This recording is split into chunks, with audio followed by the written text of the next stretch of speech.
y hay bastante alteración alrededor del edema que se va extendiendo hacia el lado contrario. Es lo que se llama un edema en alas de mariposa hacia uno y otro lado, ¿no? Acá se nota un poquito mejor por decir el edema que va hacia uno y otro lado, casi como una alas de mariposa. Esta zona en medio se divide, ¿no?, un lado y el otro. Entonces hace esa semejanza, ¿no?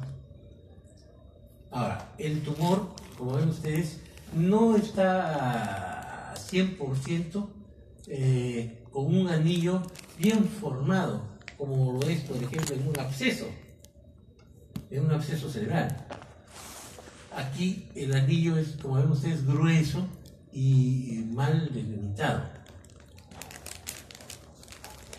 Entonces el tumor puede presentarse en la zona temporal aquí, como ven ustedes, temporal, hasta aquí, ¿no? Y en algún momento, cuando el paciente muere, como ven ustedes, se presentan las zonas de necrosis, todas estas zonas negras, ¿no? Y las zonas de hemorragia dentro del tumor, ¿no?, que caracterizan pues al glioblastoma multiforme. Ahora, ¿qué es lo que pasó con este paciente? Que esta parte de este lado, que es el óvulo temporal, este es el núcleo del hipocampo, esto se ha metido dentro de la tienda del cerebro, ha llevado el tronco encefálico de este lado hacia el otro lado y ha hecho que el paciente sufra, se ahogue el tronco encefálico, y es lo que se llama herniación del tronco encefálico. Bien, aquí se ve mucha celularidad y al centro la falta pues de células, lo que indica que hay muerte celular a la zona media. Esto es una neurona con un núcleo bastante pleomórfico. Aquí en el lóbulo frontal, ¿no?, como ven ustedes, hay un cierto refuerzo de la resonancia magnética, ¿no?, un cierto refuerzo con edema. Cuando se va a extirpar el tumor, como ven ustedes, esta zona de acá es el tumor. Se va a sacar todo el tumor, toda esta zona que parece que estuviera chancado acá, ¿no? Aquí se nota un quiste rojo, como que hay necrosis acá y bastante hemorragia por este lado. Hay muchos vasos sanguíneos en esta zona. Es un tumor muy sangrante, que de tal manera de que cuando lo sacan queda todo esto así, sangrante, todo esto. Bueno, se ve que hay bastante vasos sanguíneos dilatados, ¿no? Bien, el glioma del tronco encefálico. El tronco encefálico también tiene su glioma, ¿no? ¿Por qué? Porque también tiene sus astrocitos, tanto fibrosos como no. Y bueno, ¿cómo se diagnostica este tipo de tumor? En este caso, lo que se ve es que el paciente tiene pérdidas de múltiples nervios craneales. Es decir, el paciente tiene alteraciones de la sensibilidad, por ejemplo, de la cara, en este lado, y también, por decir, parálisis del sexto nervio craneal, y un poco de sordera de ese mismo lado, e incluso del lado contrario puede tener alteración del movimiento del ojo del lado contrario, ¿no? ¿Por qué? Porque los ojos se mueven coordinadamente. Si tiene parálisis del sexto, tiene una parálisis contralateral también en el otro lado, porque también el tercero y el sexto bajan por el mismo lado. Entonces, estas alteraciones múltiples de las vías largas y de los nervios craneales van a determinar de que la alteración está localizada en el tronco encefálico. Bien, entonces, como ven ustedes, el tumor está aquí, raramente metastastiza. El glioma del nervio óptico también es otro tipo de glioma. ¿Por qué? Porque el nervio óptico también es parte del sistema nervioso central, es parte del cerebro. El nervio óptico no es un nervio como cualquier otro nervio que es, por ejemplo, el nervio de la cara, o el nervio facial, o el nervio trigémino. No es cualquier nervio, sino es parte del cerebro. Cuando pues ustedes van a estudiar o van a repasar la parte de la genética, cómo se produce el nervio óptico cuando el paciente, cuando uno es embrión. Cuando uno está en etapa embrionaria, el nervio óptico nace del polo occipital. Desde el polo occipital sale una lengüeta, por decir así, larga, que se dirige hacia adelante y que se abre como una ampolla. Entonces, esa ampolla viene a ser la retina. La retina es parte también del sistema nervioso. Por eso es que la retina tiene neuronas. Entonces, cuando el nervio óptico ya se ha formado como nervio óptico, por decir, como bandeletas ópticas, etc., este nervio contiene una serie de astrocitos que también son el soporte del nervio. Por eso es que también el nervio óptico puede sufrir de glioma. Y puede sufrir de un glioma muy cerca de la retina. Si es así, entonces se produce una proptosis, o sea, el ojo se va hacia afuera. Se paraliza el ojo, se queda en una sola posición y se sale hacia afuera, ¿no? Si está más hacia atrás, por decir, como es la zona más común, que es en el quiasma óptico, ¿qué cosa va a pasar? Va a ocasionar que haya hemianopsia bitemporal. Si está muy adelante, produce ceguera. Aló.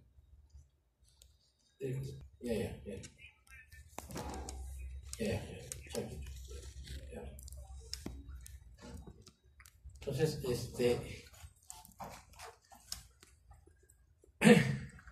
si está muy cerca, entonces, de la entrada donde está la retina, entonces hay proptosis, hay ceguera. En cambio, si estamos hacia atrás, hay hemianopsia. Quiere decir que el paciente no ve por los campos temporales, hay una hemianopsia bitemporal. Si estamos hacia atrás, detrás del quiasma óptico, hay hemianopsia homónima. Quiere decir que el paciente no ve del lado derecho o del hemicampo izquierdo, según el lado, ¿no?, que el paciente, donde esté el tumor. Pero por lo general es muy frecuente que se encuentre en el quiasma óptico. ¿Ya? El 70% se localiza en el quiasma óptico. Bien, entonces, como ven ustedes, hay síntomas como los escotomas centrales. Si empieza muy atrás de la retina, entonces empieza como una alteración monocular, con un escotoma central allí, ¿no?, y de pronto ceguera, poco a poco. El estrabismo, es decir, que ve doble el paciente, cuando el ojo ya empieza a quedarse, pues, en una sola posición. Y la proptosis, que se va hacia afuera, si el ojo, pues, es decir, el tumor está presionando hacia adelante. ¿Ya? La disfunción neuroendocrina también, cuando está en el quiasma óptico, y hidrocefalia también se puede producir. Bien. Entonces,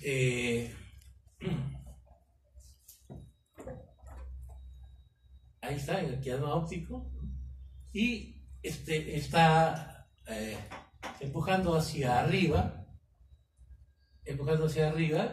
esta zona, produciendo, pues, alteraciones, sobre todo de hipotálamo, ¿no?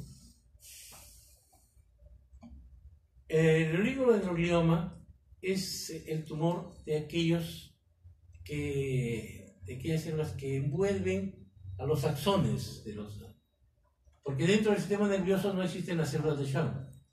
Los axones dentro del sistema nervioso están envueltos por mielina, por supuesto, pero formados por los oligodendrocitos.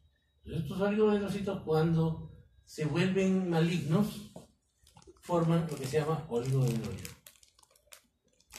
Existen clasificaciones hasta en un 50% de los casos. Hay necrosis también dentro de estos tumores, ¿no? Células de tamaño mediano, existe el temado laxo, y el síntoma principal primero es la epilepsia. Entonces, ese es un síntoma bastante llamativo. no podemos nosotros diferenciarle la forma de presentación de este oligodendroglioma de un tumor, por ejemplo, de bajo grado, de grado 2 o de grado 3. ¿Ya? Es maligno y la extirpación quirúrgica es el tratamiento. Por supuesto, el paciente no muere pues en 2 meses, pero en cambio sí el paciente que tiene un glioblastoma multiforme, normalmente su estancia de vida, su span de vida, solamente dura más o menos 6 meses, incluso menos.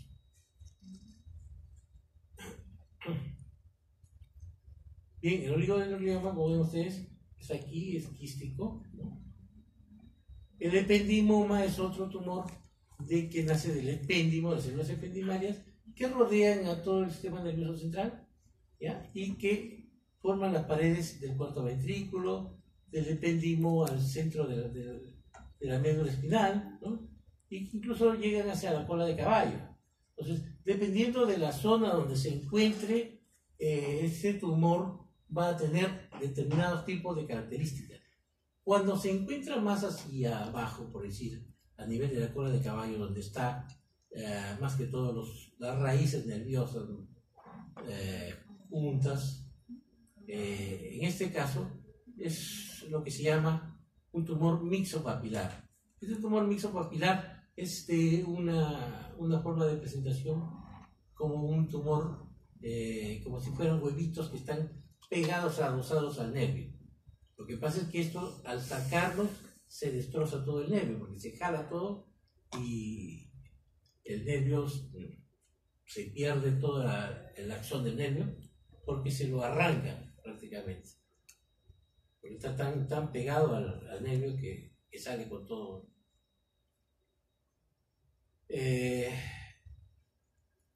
La forma de presentación, por ejemplo, yo he tenido varios casos así, sobre todo lo del mixopapilar.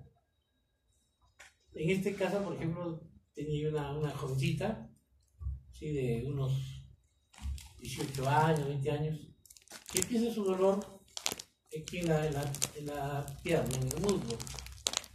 Así que tenía un ardor aquí en el muslo y nadie le hacía caso, pues nadie decía, me arde, y su mamá la llevaba a un sitio y decía, no, camina bien, ya seguramente alguna cosa se ha pasado seguramente con queroseno, alguna cosa se ha irritado la piel y le arde cosas en esta zona superior. Entonces, posteriormente, ya la niña empezó a tener problemas para subir las escaleras. O sea, ella no podía levantar y apoyarse para subir el escalón siguiente. Entonces, ya llega en estas condiciones al hospital, ¿no? Y al hacerle pues las pruebas, solamente se nota que ella tiene debilidad en el psoas ilíaco y un poco en el cuádriceps, ligeramente en el cuádriceps, pero más que todo psoas ilíaco y un poco de cuádriceps. Al hacerle la electromiografía, notamos de que hay alteraciones en lo que se refiere a las raíces de L1 y L2.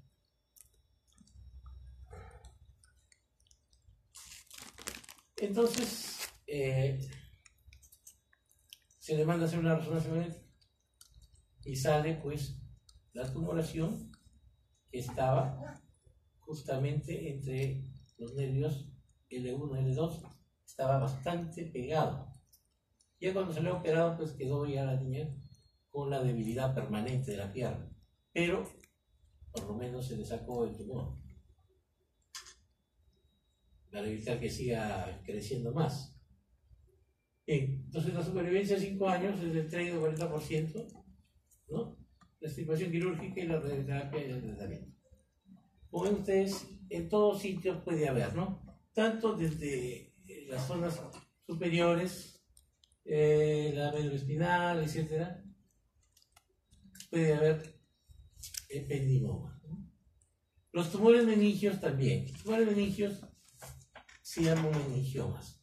Son frecuentes en las mujeres, ¿no? Y son de varios tipos, ¿no? Desde los más suaves, podría decirse, de los que son benignos, hasta aquellos que son altamente malignos. Entonces, hay fibroblastomas, leptomeningiomas, fibroblastomas aracnoideos, endoteliomas, etc., ¿no? Y más o menos un 15% de los tumores, ¿no? Forman el 15% de los tumores intracraneales. La presentación por lo general es en la zona media y en la zona parasagital ligeramente a los costados de la zona media. En otras zonas como el rebote celular, etc., son menos frecuentes. Se originan en los ramos de células de los vasos que entran y salen del sistema nervioso. Todo lo que es el cuero cabelludo va a terminar dentro del cráneo, porque atraviesan todos los vasos sanguíneos hacia adentro. ¿Ya? Desde acá, desde el labio superior hacia arriba, todo va hacia adentro del cráneo y va a salir por las venas yugulares. No es que toda mi cara viene las venas por aquí y toda mi cara viene hacia alguna venita por aquí y de aquí baja por acá. No. Todo esto de aquí para arriba, todo eso va hacia adentro del cráneo y viene por las venas yugulares internas. Entonces, en este caso, por eso que las entradas y salidas de estos pequeños vasitos a través del cráneo son en muchos casos el sitio donde aparece este tumor. Y por lo general es en la zona media, pues. El síntoma principal es la epilepsia. No siempre aparece pues como epilepsia, pero cuando uno lo ve y le examina el tumor, parece como un nódulo, como si fuera una pelotita blanca, un poco media, no tan blandita, pero así como tiene una cierta consistencia. No sé si han visto las pelotitas esas que se usan para hacer para jugar aquí con la mano, hacer fisioterapia. Hay unas pelotitas, pero así, parecido, una consistencia así. Hace así, bien redondita, blanco lechoso, ¿no? Y bien circunscrito ese tumor. Y en la microscopía pueden ser sincitiales, transicionales, angioblásticos y los malignos que tienen mucha mitosis. Pero por lo general son sincitiales la mayoría. Bien, en la tomografía es una masa que está pegada al cráneo, ¿no? Que cuando vas a encontrarte sobresalte bastante con los contrastes. Son de crecimiento lento. La mortalidad es de 5 a 10% y las recidivas en 5 años es un 10%. Como ven ustedes, el tumor está pegado al cráneo, ¿no? Y se ve, resalta con el contraste. Meninges hay en todos estos sectores, ¿no? En la base craneal, de aquí es el normal, el parasagital, ¿no? Que está detrás del tribus, que se encuentra incluso en la menoespinal, ¿no? Detrás del ojo, también en la región temporal, también. Esta es la visión normal que se nota en la microscopía de un tumor. Estas rosetas así, de tipo rosadas, son normales en los tumores sincitiales, que son meningiomas. El papiloma del plexo coroideo es otro tipo de tumor, pero que es por los plexos coroideos que nacen dentro del mismo sistema nervioso central. Bueno, aquí difícil de diagnosticar, pero por medio de la tomografía se puede hacer ver este tumor, ¿no? sobre todo cuando se pasa el contraste. El neurofibroma del nervio trigémino. Este es importante, ¿por qué? Porque esta es una alteración que se presenta en el ganglio de Gasser, es un tumor que se presenta en el ganglio de Gasser. Y una de las cosas que presenta ese tumor es que presenta un dolor espontáneo y que se llama neuralgia del trigémino. Entonces, la neuralgia del trigémino puede ser causada también por un tumor. Entonces, no solamente es causada por un efecto de una alteración que no se conoce, como es la mayoría de casos, ¿no? Que es causado por una alteración desconocida que provoca la alteración a nivel de una de las raíces del nervio trigémino. A veces asociado a que se saca el diente al paciente, ¿no?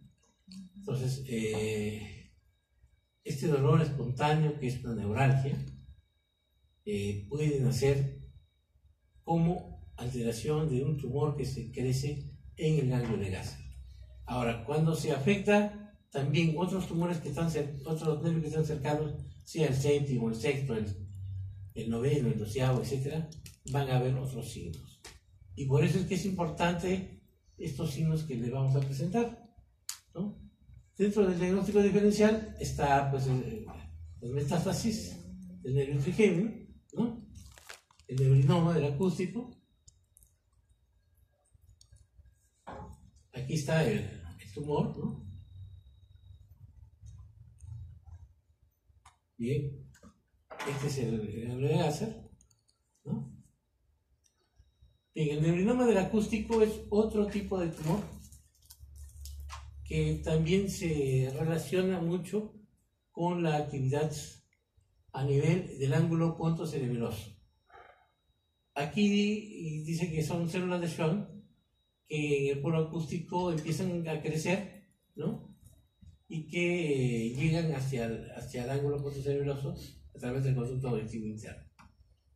Se puede presentar entre 20 y 50 años y se relaciona con la neurofibromatosis tipo 1. Son de forma amarillenta, etc. Hay dos tipos, tipo A y tipo B de Anthony en la microscopía. Aquí es importante esto, ¿no? Debido a que el octavo nervio craneal está formado por el nervio auditivo y el nervio vestibular, entonces los síntomas tienen que ser variados, es decir, van a haber inestabilidad, vértigo, falta de audición, sonidos en los oídos, ¿no? Lo que se llama acúfenos, desequilibrio, pero cuando se asocia, porque dentro del mismo conducto auditivo interno van a correr junto con el nervio facial.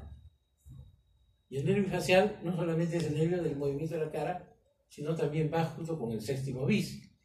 Entonces va a haber alteraciones de la lengua, del sabor de la lengua, puede haber parálisis de la cara de un lado, junto con el problema auditivo de un lado también, puede haber lagrimeo muy intenso, porque se cae, junto con la parálisis se cae el párpado inferior, ¿no? Y si hay otras alteraciones, como por ejemplo alteraciones del quinto nervio craneal, también van a haber, por ejemplo, adormecimientos de la cara, arreflexia corneal, etc.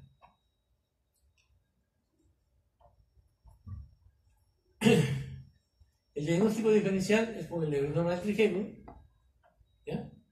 Pero el neurinoma del trigémino, como les he dicho, más que todo es el dolor intenso en una rama del trigémino, ¿no?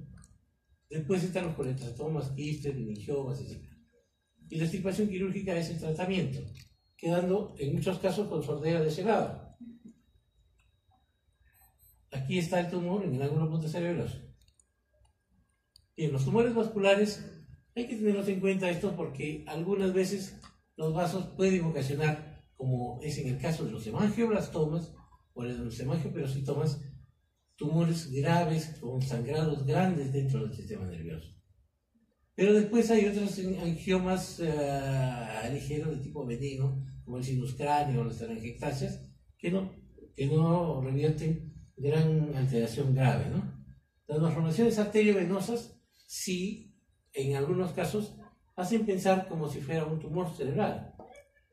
Pero eso es cuando hay una salida muy grande de sangre fuera del cerebro y entonces causa isquemia cerebral que está localizada. Bien, los aneurismas cerebrales también, en algunos casos aparentan tumor cerebral, como en el caso del aneurisma de la comunicante posterior, ¿no? Donde hay cefalia, hidrocefalia y alteración del tercer nivel renal. El medulloblastoma, como ya les dije al principio, es un tumor que se localiza en el cerebelo. Bien, un 5-10% de los gliomas cerebrales son medulloblastomas y el 75% de estos niños mueren antes de cumplir los 16 años. El techo neuroepitelial del cuarto ventrículo es de donde proceden estos tumores. Ahora, tienen un aspecto parecido al glioblastoma multiforme. Son defectos claros, tienen un color rojizo, áreas de necrosis, hemorragias y degeneración quística dentro del tumor.